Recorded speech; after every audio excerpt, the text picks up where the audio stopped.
Well, then looking at things like working with equanimity and compassion as lay people, one of the things that's helpful to look at first is behavior. Look at particularly our wholesomeness. This is traditional in Theravada Buddhism. You always start with sila and look at your sila. My Theravadan teacher, Palak Sayadaw, firmly believed that our sila influenced our experience. So things like how we progressed in other practices, and even visually, if people had the light phenomenon called nimitta in the jhana practice, the nimitta would be influenced by sila. So the color, the shape, the characteristics of it. So it's considered important for our spiritual practice as well as an ease of life. And today I'm just going to focus on the three, what they call the three pure precepts in the Zen tradition, which is to do good, cease from evil, and do good for others.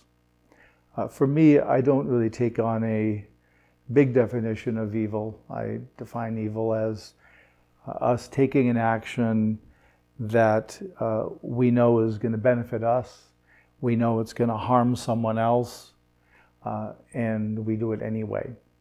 And obviously it's a situation that our survival is not dependent on our behavior, etc.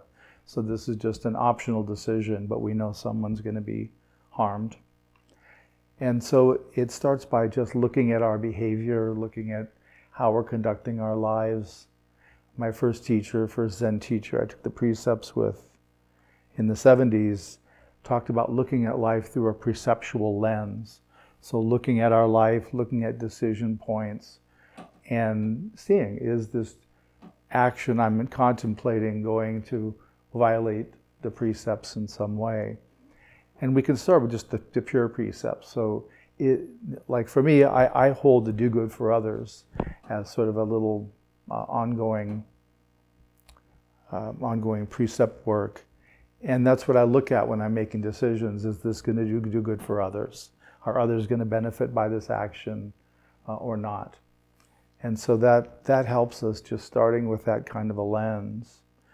And I think the evil one is a little bit easier to work with. We can see when we're going to make decisions or take actions that are going to be harmful to someone. And it doesn't mean that every action we take doesn't impact somebody, but it's really the ones that we know are going to be quite harmful.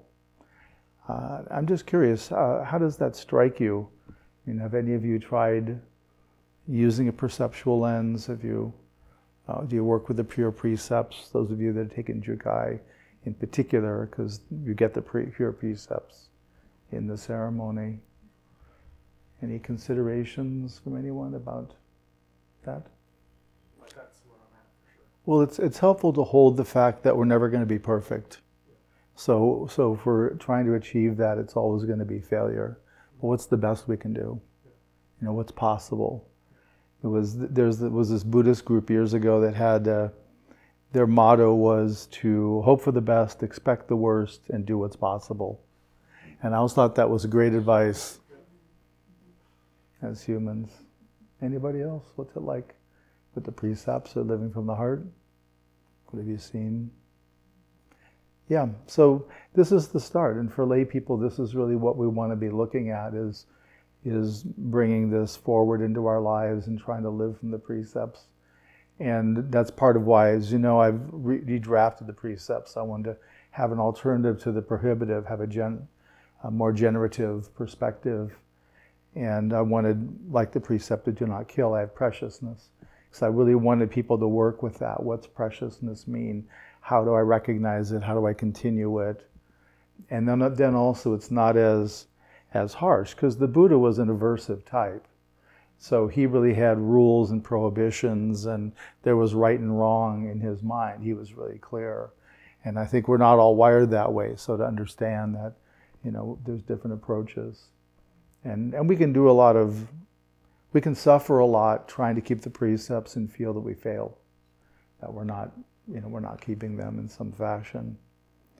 So anyway, to me, that's the start for lay people. We start with our meditation. We start with living from the precepts to the extent we can. And even if we just focus on the pure precepts, that really helps a lot. in terms of just looking at, am I doing something that's going to benefit other people too? And that helps quite a bit, in my view anyway. So and then we turn to equanimity, which is really about acceptance, accepting the truth of this moment. And things like your example in the gym, that to me is a kind of life trigger to remind me that I'm not accepting what's happening. I want a clear path. I want all the machines clean and empty, and then my timing. So that's obviously the trigger that I'm not going to get that. So for me, that's when I start pulling back on acceptance, that there's a rub here. I have a certain way I want it, and so I need to change that or shift it. So, but the acceptance is really interesting to me because, like even what you're talking about, Scott, you can see that friction we get in with the resistance, the part of you that wants to do this in a really right way, and then the other part that's living a human life, and those don't always fit. So that's another place for acceptance, just recognizing our lives are a lot more complicated than people living in the monasteries and the centers, because they've got rules, things are taken care of in lots of ways. Their clothing and food are provided, they don't need to worry about that. I'm thinking more of the folks in Asia, because as Westerners, you can go to a lot of Asian monasteries and you could live the rest of your life there, and they supply you with robes and with food and all that and housing, so you don't need to pay for anything. So it ends up you get people who are very serious practitioners, and you get people that can't function in their lives well. So you get some crazy people in the monasteries there. And I'm not saying that lightly. I'm saying there are some crazy people, crazy Westerners in the monasteries there. Not everybody, of course, but there are a few. Anyway, but about acceptance, the equanimity, it's really understanding too that we're a part of the whole. We're not the whole. We view our lives as though I'm the center of the universe. This is my universe. You're all in it, and I want you all to behave the way I want. So I'd appreciate that a lot. That's sort of the way we approach it, but it doesn't really work that way. If you're partnered, it definitely doesn't work that way. Yeah, that's an important piece, that we don't know other people's life story. And what they're doing may be the highest and best action they can take. But the other issue we can work at is, who do they remind me of? Typically, there's somebody they remind you of. There's, your parents, your siblings, others. They behave in this certain way, or you feel a certain way around them. You feel like they don't see me, they don't talk to me. I've got a neighbor like that where we moved into our house and we hadn't even gotten our furniture yet. I mean, it was that new. And I went in the backyard. I hadn't even seen the backyard yet. And I'm just kind of looking around, and this man walks up, introduced himself. Oh, I'm your neighbor.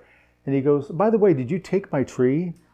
And I'm like, we just moved, and I walked in, and I'm just like, what? Did I take your tree? He goes, yeah, there's a tree missing. They had these little short trees, and there were like 8 of them. In one spot, there was a hole. and I said, well, no, I didn't take your tree. I said, candidly, I don't even know where the property lines are, so I don't know what's yours and what's ours. So, but I'm not out there, and I don't have any tools. So I'm not there at night with my hands, digging this thing up. And anyway, so it's been like that with him. He's got his own perspective on things. And I just take it that way. It's just, this is his view of the world, and he needs to assert himself in a certain way. Right, and that's what you do, is you look at the trigger. Why are you getting triggered? That's important to know. And maybe some people are really unskillful, and that's the answer. But typically, we're getting something triggered in us. And that's what we want to look at. They remind me of mom or dad or someone. And so you look at that and see, and then also recognizing that this is your projection. It's not actually who they are. They're not your mom or dad. So once you start looking at that, then you can see it a bit and see that they do behave or look in a certain way and behave in a certain way. I had a teacher that looked just like my mother, and it was really wonderful to work with her, because just sitting with her and talking about things would trigger me. So she was just a wonderful teacher. And I told her up front, I said, you look like my mother when she was young. And she was like, oh, good. So she knew what was in store for me. but it's helpful to look at the patterns, and then, my own practice, then I'll look at the pattern of triggering, and I'll also run a scenario, how would I like to behave if they came up to me and did their stuff? And I try to employ that the next time we get engaged, because that's more in real time. But the first thing is accepting. Alex and I are interacting. I'm accepting that we're interacting right now. This is what's happening. And if I'm getting triggered, I accept that too. I may not know why, but I'm not going to put it on her. It's not she's triggering me. I'm the one that's triggered. This is my election. I can do other things too. So yeah, that's a good example to give. And it's not easy. Acceptance isn't always easy, what's happening around you. Because like you were talking about the gym, I don't want it that way. That's not how I want it to be. So anyway, acceptance is really important, because what that does, it softens the resistances, the pattern we have of bracing against the world or other people. So we're more open, and this is going to let us be more heart-centered too. So that's part of the benefit. Anybody else on acceptance and equanimity? Well, it'll be useful for you then when you're feeling that inclination to leave, to stay longer, to not leave, and see what it's like to stay with it, and stay with your experience, to see where you're being triggered, what's happening. And one of the big important questions is, who is this person? You know it's your friend, but how come they're triggering you? Do they remind you of somebody? Is there some pattern? The people who were in families where they felt invisible as kids, that's a triggering event. If you feel that you're invisible to them and they're just asserting what they want, that can be so reminiscent. So it's really helpful if we can clarify, but the secret is staying with it. Like Mark's example, it's staying with that discomfort and watching it. Why is that triggering? Why shouldn't they go first? So just to see what's going on with that. And again, is this your pattern? And if it is, that's something to engage with. Because ultimately you want to be able to be with whatever's happening. It's sort of a loose ideal. And that's part of the acceptance too, of your friend and you. Now again, we're lay people, we're not going to be perfect. We interact with other humans all the time. It's always going to be friction. And that's both the good and bad news. But lots of room to practice, that's the main thing.